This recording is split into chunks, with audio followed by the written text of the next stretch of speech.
Hello there, Adam Gower here, and I build digital marketing systems for real estate professionals just like you, so you can find more investors, raise more money, and do more and bigger deals.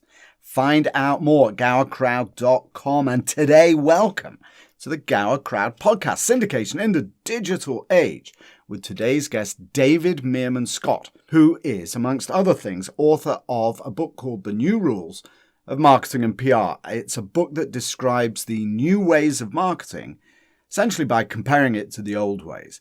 Now, in real estate crowdfunding vernacular that I use, he speaks to what is essentially the revolutionary change that has impacted commercial real estate. That is that in the past you have been restricted to raising money in person, but because of changes in regulations over recent years, you can now do it using digital marketing. And that is, of course, the entire focus of what I do, is to provide digital marketing systems or build digital marketing systems, switch them on and help real estate sponsors raise money online. So the old world of in-person to the new world of digital.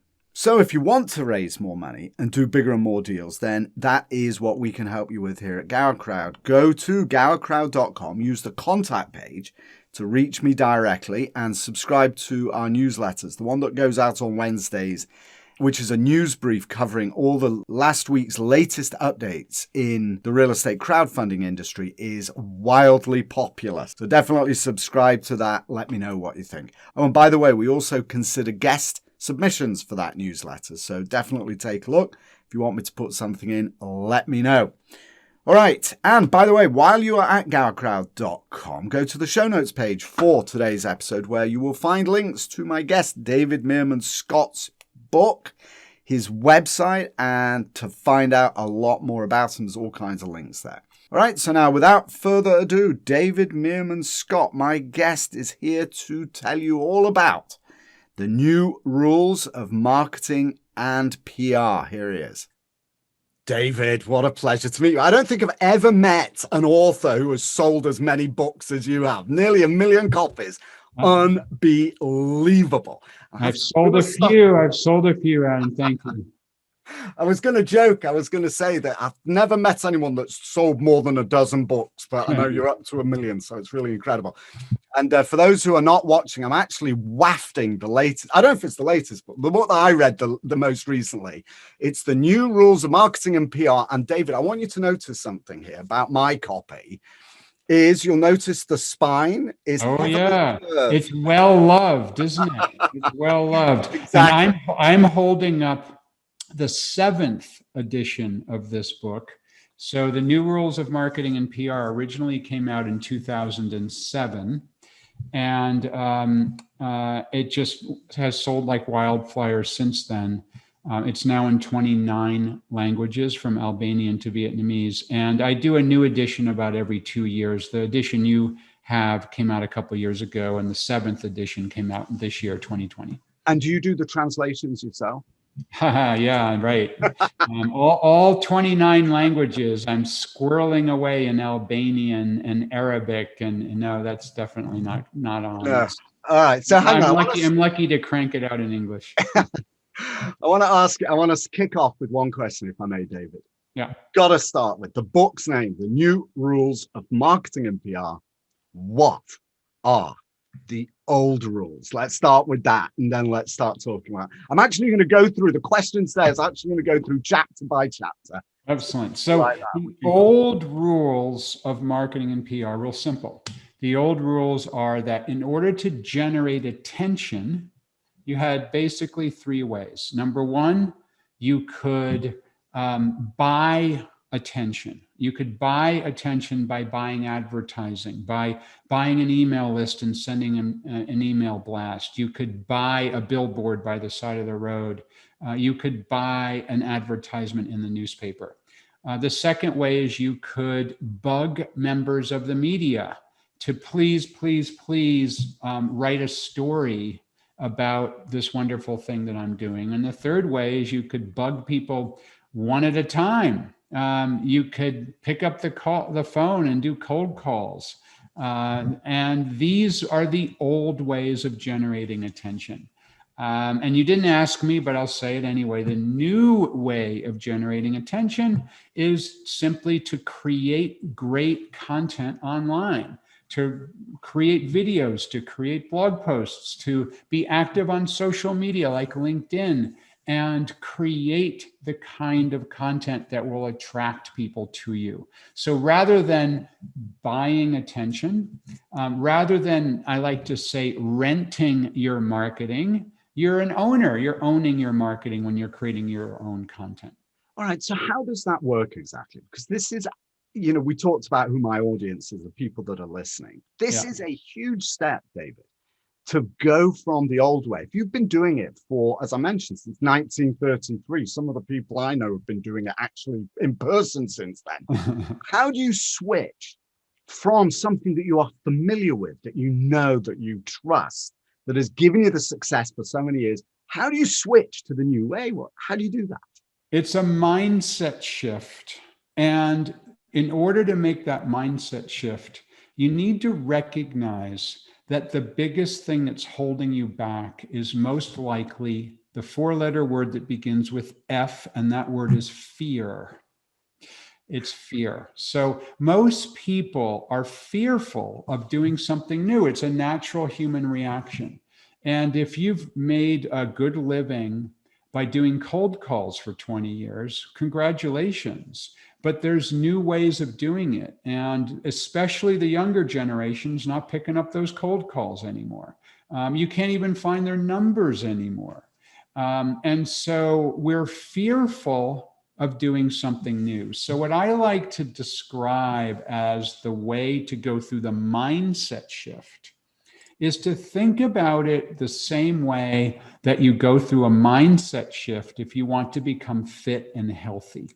So, if you feel like, I'm 20 pounds overweight, I'm not eating very well, I'm not sleeping very well, you need to change your lifestyle. You can't say, I'm going to eat one less piece of pizza a month and everything will be fine, or I'm going to do 10 push-ups this month and everything's going to be fine.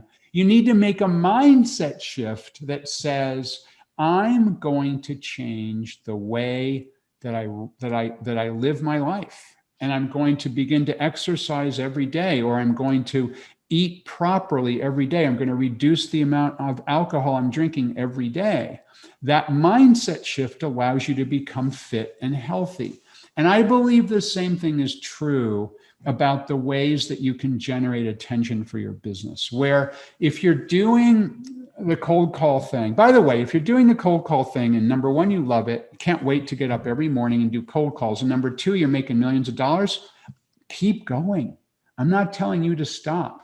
But everybody I talk to says, you know what? It's not working so well anymore. I've got to make a whole hell of a lot of calls before someone even picks up the phone these days. Number one. And number two, I hate it. I don't like making cold calls. So if you love it and it's working and you're making millions, please don't stop.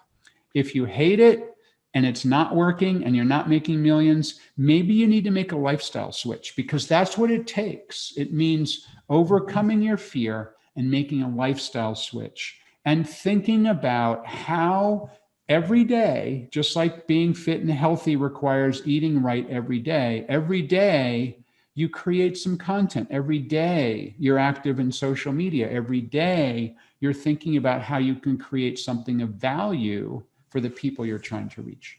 So let's talk about content, but I want to make a very important distinction between the mindset shift of working out and being healthy and the mindset shift of moving to the digital world. And it's like this, because I actually have moved to the digital world and I struggle really hard with the getting fit and healthy. And here's the fundamental difference between them. Yep. One, if it's very difficult to change your diet overnight and to suddenly start working out for an hour and a half every day. Yep. Even if you did that, and after a month or 2 months, you get all buffed out, and then you start eating again, all that work that you did was good while you did it, but is for naught today, right? If you start eating pizza every day. The difference with digital marketing, which is so exquisite, is that everything that you did 2 months ago continues to live on. It just builds on itself. Yes. It's like a muscle that never gets smaller. It only gets bigger the more you exercise it, right? I agree with that. And I think, to put it into real estate terms, if you're paying the mortgage every single month, you're building equity. If you are creating content every single month, you're building equity. I've been creating my own content since I started my business about 20 years ago. I have content I wrote, typically blog posts, 15 years ago, 16 years ago, 17 years ago, blog posts I've written that have been indexed by Google that are still generating sales leads for me today. Incredible. And I wrote it back when George W. Bush was president. The good old days. And so it's a remarkable thing, actually, that that what you're describing is true, that it builds upon itself. There's no question about it. All right, so now let's talk about how to harness the power of the new rules. And there is one line particularly that I love. I mean, there's a lot in your book that I like, but there's one that really stands out to me. And this is really profound. And I'd like to ask you what it means. You are what you publish. Yeah. What does that mean exactly? So you are what you publish is real simple. If you're publishing great content and people are finding you through Google and the other search engines, people are engaged with you on LinkedIn and some of the other social networks. If you're publishing great content, it means you're great and people are eager to do business with you. If you're publishing content, but it's not very good, it means you're not very good. And if you're not publishing anything, you don't exist. I love that. And it's so true. You know, I had a conversation with a fellow. I used that exact line. I said to him, if you're not online, if you're not doing this, you don't exist. You don't exist. Don't try and, he said to me, he was very dismissive. He said, don't try and persuade me that there's any truth in that. That's all right. Let me ask you this. Somebody runs a search, a high net worth investor, who's $1 million to invest, and he types something into Google that says, where can I send my money to invest in real estate? And your name doesn't show up. You don't exist. You don't exist. And furthermore, in today's world, if that person receives a cold call from you, they pick up the phone and they say, great, I've got $1 million to invest. What do you suggest? You think you've got a live one on the wire? What does that person do the second they hang up? What do?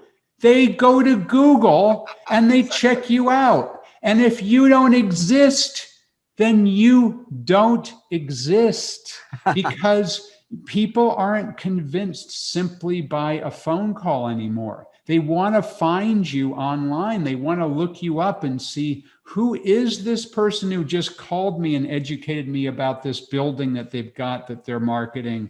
I'm kind of interested in doing that. You know, I've got a bunch of stocks. I've got a bunch of real estate in my home and my vacation house. I've got a classic car, Ferrari. I've got some money. I've got to sock away now. Oh, I never thought about commercial real estate before. That's something I should consider. Who is this person who just called me again? Type their name in, bingo, nothing happens. You don't exist. Exactly. They won't call you back. They won't call you back. They won't trust you. That is a very, very fascinating observation. And the way that I characterize that is I say, hey, listen, don't do paid advertising. Don't do PR.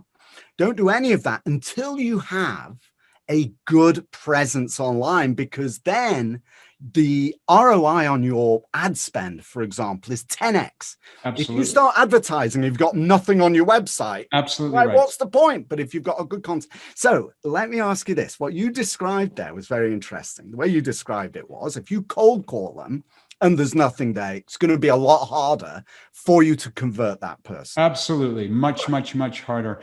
And especially with people who are, in the earlier part of their career, a little bit younger. I mean, maybe if you catch someone who's 70, they're not going to, the first thing they do when they hang up is not going to be go to Google. But most people, they will do their independent research before they cut a check to you. Yeah, and you want to make it easy for them as well. Why make it difficult for them to discover who you are and what you are, right? Give them what they want. I spend hours. We bought a vacuum cleaner not long ago. I spent an hour, 2 hours researching the $200 to $300 product. Can you imagine? Of course you did. Instead, if I'm asking, and there was lots of information. If instead somebody said, here, can you send me a check for 100,000? Imagine how much work you want to do for that. Well, and I went through a fun process over the last 3 months. I ended up buying a Mercedes-Benz camper van, $200,000 item. I did 100% of my research online. So the brand I bought never would have made the sale unless they had the content. And the dealer I bought it from happened to be in Maine, 2.5 hours from my house. Never would have gotten the deal unless they had the content that I was exposed to. If somebody had cold called me and said, hey, we've got Mercedes camper vans, do you want to buy one? I would have said no, even if I was in the market, because that's not how I do business. Well, so let's look at the flip side of that. But it's interesting you say that. So you actually started by kind of pivoting from what I was talking about, that people make cold calls. That's the old school way of doing it. Make a cold call. And then once you get that call, the first thing that somebody does is to hang up and then do research on you. All right. But or now, maybe even before they've hung up. Maybe while they're talking to you. While they're talking to you. And if you hear that they start to go dark on you, they're not responding very quickly, it's because they've gone to Google and they can't find you. What are they going to do? They're going to say, oh, I'm sorry, I got another call coming in, bye. Right, so now let's flip this around to the next part of your book, right? In that section of How to Harness the Power. How do you drive investor traffic? This is the other way around. Instead of cold calling, which means you're going out finding investors, what I love about this business is that they come to you. Like you went to that guy 2.5 hours ago, 2.5 hours away. Yep. A customer, from his perspective, came to him. He didn't have to go out and search for you. So tell me about that. How do you drive traffic using? Yeah, so it's really about understanding the buyer's needs, understanding what I call them buyer personas, but understanding the buyer's needs and creating the kind of content that will be interesting to them. So the mistake that most people make in any kind of sales role, in the very, very, very broad view of sales, is they focus too much on the product or the service or the idea that they're selling. And they don't think about it enough from the perspective of the person that they're trying to reach and what their needs and goals are. And so what works way better is to think, who are the people I'm trying to reach? Can I slice them into, I call them buyer personas. So the people that you're trying to reach, can they be turned into different groups of people with different needs? Now, I'll give you just a simple example. In the hotel business, you may have, if there were a hotel, I live in the Boston area, a hotel in Boston may have, and now we're in a pandemic, so these examples aren't as applicable today as we're recording this, but generally, people who are looking for a hotel might be an independent business traveler who's spending their own money to buy a hotel room for the night, or a corporate travel department who's looking to cut a deal for several hundred room nights a year for their people to spend the night, or a company that wants to have an event at a hotel, or a couple planning on getting married who wants to have a wedding reception at a hotel, or a family traveling to Boston who wants to visit for vacation. Right. You've missed one category that for the mixed group that we've got, I'm not going to talk about. But. There you go. So different reasons that people are in the market right. for a product from a hotel. So what the idea of buyer personas is that you understand deeply the needs of each of those particular buyer personas. So think about the couple who's planning on getting married. They've never been there's a chance it's the second marriage, but for the most part, they've never been married before. They're learning this stuff as they go. Imagine if that hotel had a wedding blog, and the wedding blog or a wedding YouTube channel. The wedding blog or the wedding YouTube channel or an Instagram feed. Any of those kinds of content which describes the best Boston wedding, ideas for a successful Boston wedding, a Boston wedding primer, whatever you wanted to call it.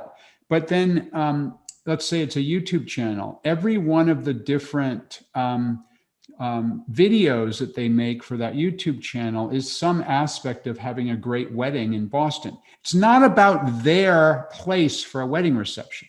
It's in general providing the sales. Content, exactly. The content that and it's typically a bride, but a bride or a groom may want to explore as they're planning their wedding.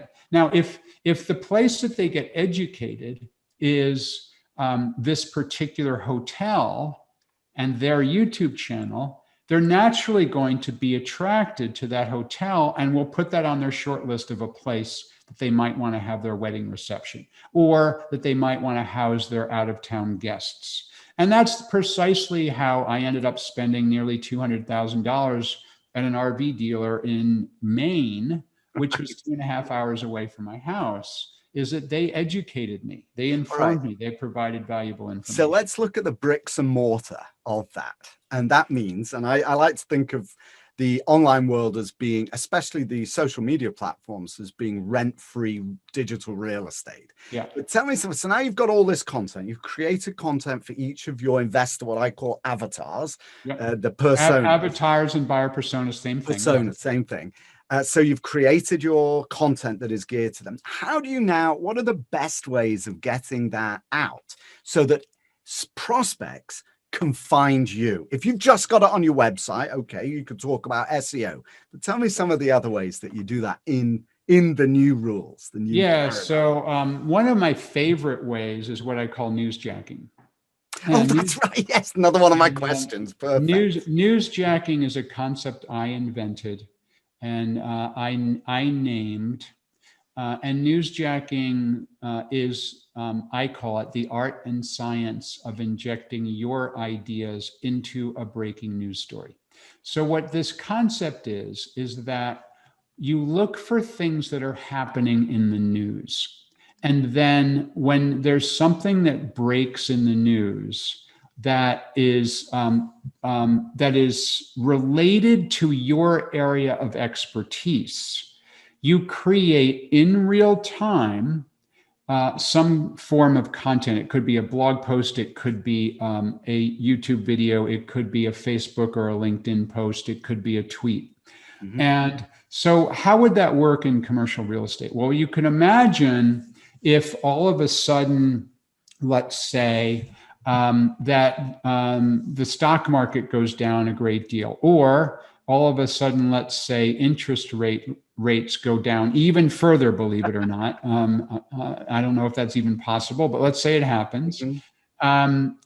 That's going to be in the news. People are going to say, oh my God, the stock market went down 1,000 points. Well, that's an opportunity to possibly say, well, there's different things you can invest in. How about commercial real estate? These, and I'm making this up. Commercial real estate is cyclical, and when the stock market goes down, real estate goes up, whatever. I mean, I'm making up the content of it. You're on exactly nail on the head. What you're doing is you're tying the thing you're creating content around to the news that's happening on in the marketplace. Now that my example just now was what's going on in, say, the whole country, but then you could make it specific to an individual city that you might be working in.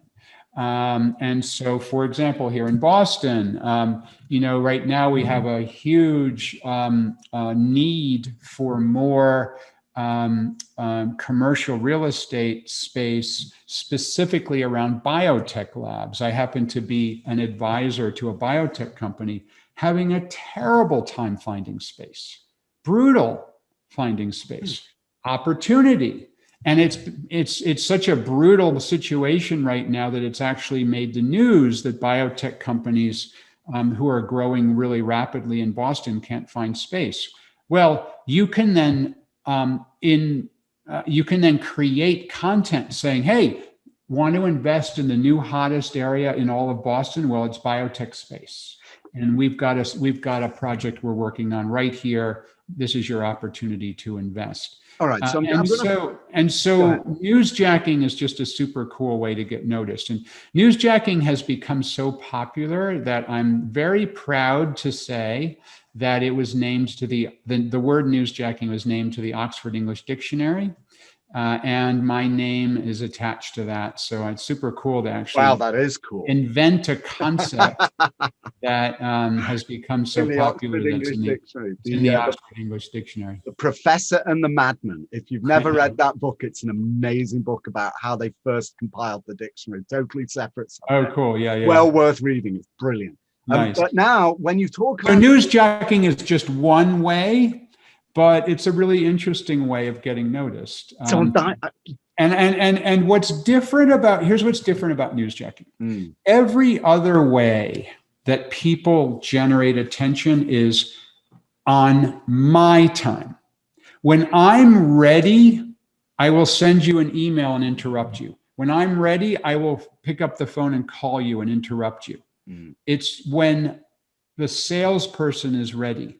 Newsjacking turns that around, and it's when the buyer is ready, because the buyer reads a story that says, "Oh, there's a big shortage of commercial office space that can be fitted out for biotechs."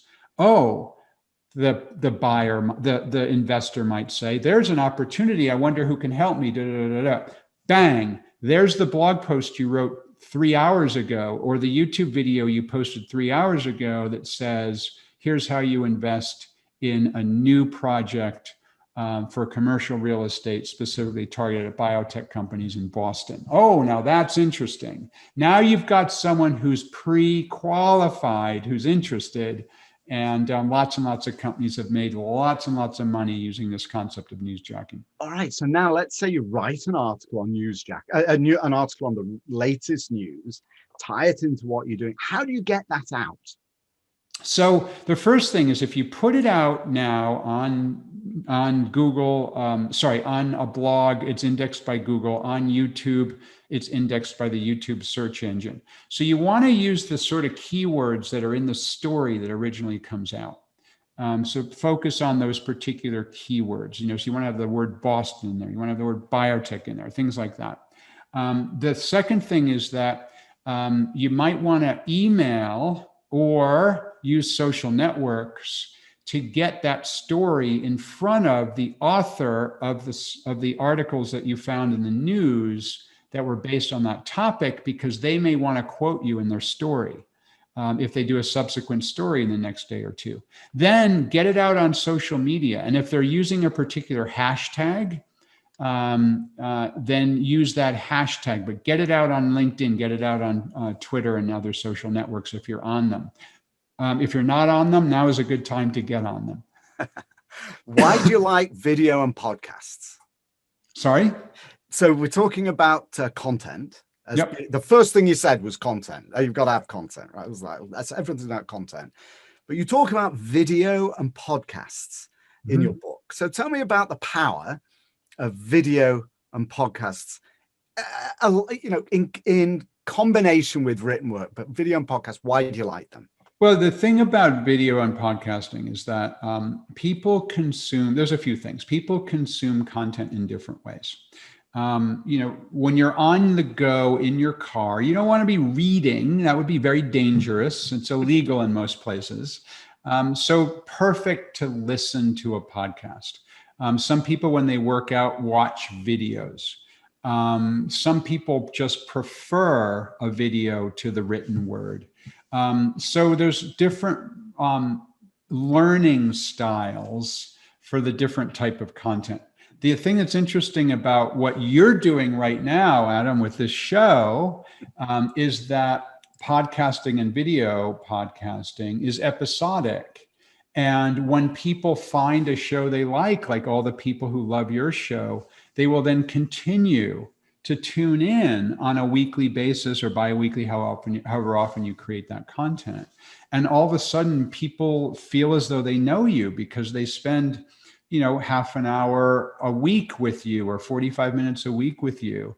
And there's nothing better to have people then feel as though, you're a trusted advisor, you're a friend, you're someone that they whose opinion that they trust. And if you can create that kind of content and draw potential customers, potential investors in, then when you're ready and you have a project that's ready to be funded, they will be waiting in line, ready to sign up. Beautiful. It's absolutely, I could be taking it straight from my mouth. I love it, what you're saying.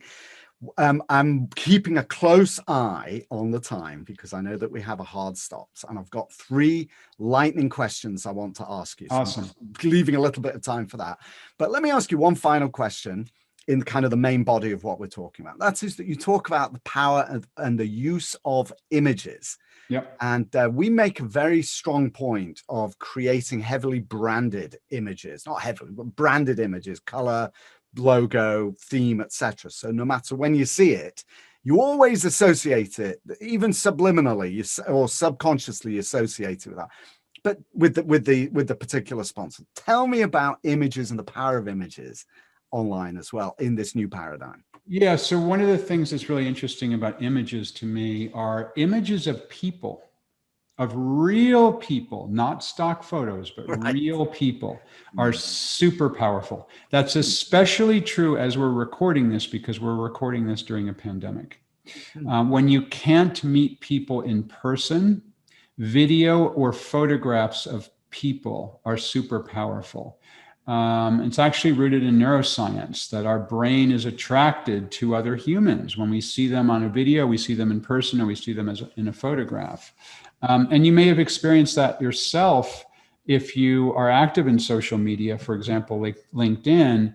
If you create a text post on LinkedIn, and then you create a post that includes a photograph or a video of a person, you will see that there will be more reaction to the photograph or the video because naturally humans are drawn to that. But what I see as a big mistake are when the images are just pulled out of a catalog, especially images of people that are pulled out of a catalog, stock photos. It just doesn't work because people see it as fake. They see it as not authentic. So images of real people. Who is that? What does that mean? That means you personally, you. People want to see pictures of you or your team or your customers or the people who are building the building that you're a part of or the architect that designed the building that you're a part of. These are people who we want to see actual pictures of those people. What a fascinating idea. Yes, I always tell clients to take, who is that person with the beard? It's not you. Get it off your you. It's just you yanked that out of a stock photo catalog. I've seen it. That's a model. That's a model. I've seen that model before. And they're always smiling, kind of pointing at a picture. They are. They are. Thing, surrounded by other very interested looking people. Yes. 3 lightning questions, David, before we sign off and give you plenty of time to get onto your next call. First question. What are your key daily habits, that keep you successful online? I do everything early. I go to bed early. I wake up early. I have my breakfast early. I get to my office early. It's all early. That's really important to me. Number 2, I exercise every single day. And that's one of the very first things I do. And number 3, I check my social media 6 or 8 times a day, but it's only 3, 4, 5 minutes each time. So it's not a big deal. And that works for me because I'm constantly aware of what's going on. That wasn't much of a lightning answer, but. No. 2 more questions, actually 3 questions. That was just question number 1, but it was lightning. But just as a quick thought, do you auto post content? I mean, you look at your, Every day. Yeah, auto, right. Second question of the last three. What has been the hardest lesson you've learned? I suppose I should ask you, you said you've got almost 1 million books you've sold. What's been the hardest lesson you've learned in publishing and in writing and in your career? Well, for publishing, a book title is absolutely critical. And I've gotten okay at it, but in the early stage of my career, I had some dog titles. So what was the doggiest title? We've got the best. I wrote the very first book on a topic that's become called content marketing. And the book title that I chose back in 2005, when the book came out, Cashing In with Content. Terrible, terrible title. And I should have called it content marketing, because now that concept, content marketing, has become really big. The idea of content marketing has become really big. Republish one. You can do that, right? Can't you just republish another version and change the title? Nah. Last question, David. It's a real pleasure. Last question. What advice would you give to somebody who's listening, who's like old and gray like me, who's been doing it the old school way their entire life? What advice would you give them to get started in the new paradigm, with the new rules of marketing and PR? Yeah, I mean, we just kind of talked about it a little bit before. Biggest thing is overcoming fear. So what I suggest is to dip your toe in the water. And I would suggest dipping your toe in the water with social media. So you should be on LinkedIn, but if you're not, get on LinkedIn, get on Twitter. And you don't have to say anything first. You can just lurk, follow a few people, see what's going on, reply to a few people, comment to a few people, and then start creating your own content. But, just ease yourself in and think of it as a cocktail party and just having a conversation at a cocktail party. Fantastic. I love the idea of lurking. I'll give you a credit for that as well. Maybe. Thank you. In the content marketing world, you'll get lurk in the dictionary as well. There you go. David Meerman Scott, the author of, I don't know how many books, you don't 12. need to tell me, 12 books with almost 1 million sold, unbelievable, in hundreds of languages around the world. New Rules of Marketing and PR is the one that I have read, loved it. Thank you very much for being on my show. Thank you so much. One more added point. This stuff is fun. Cold calling is not fun. I love that. Thanks so much. My pleasure. Take care. That was David Meerman Scott, author of The New Rules of Marketing and PR. And if you're a real estate professional and you want to learn about the new rules of marketing and PR and how to apply them specifically to raising capital online, switch from that old school way of doing it in person and up your game to the digital world, scale your capital formation efforts 1,000 times by applying digital marketing instead of in-person meetings, then go to gowercrowd.com. Do two things. One, be sure to subscribe to my newsletter. There's one on the weekends and there's one on Wednesdays. The weekend one is strictly educational, and the one on Wednesday is a news brief that covers all the latest week's news in commercial real estate, crowdfunding, and syndication industry. They are both wildly popular, so sign up for those. And the second thing is take a tour of the website. There is a massive amount of information there, hundreds and hundreds of articles, videos, free content, free training. It is a massive repository of all things real estate crowdfunding. Check it out. Well worth spending your time there. I guarantee you'll learn something. It's basically. All right, that's it. Thanks so much for listening. And thank you, David Meerman Scott, author of The New Rules of Marketing and PR. I really enjoyed your book and I really enjoyed meeting you. Thank you for your time with me today. And thank you, everybody else, for your time with me today. That is all for this episode. I'll see you next time. And in the meantime, stay well. And for now, this is Dr. Adam Gower signing off.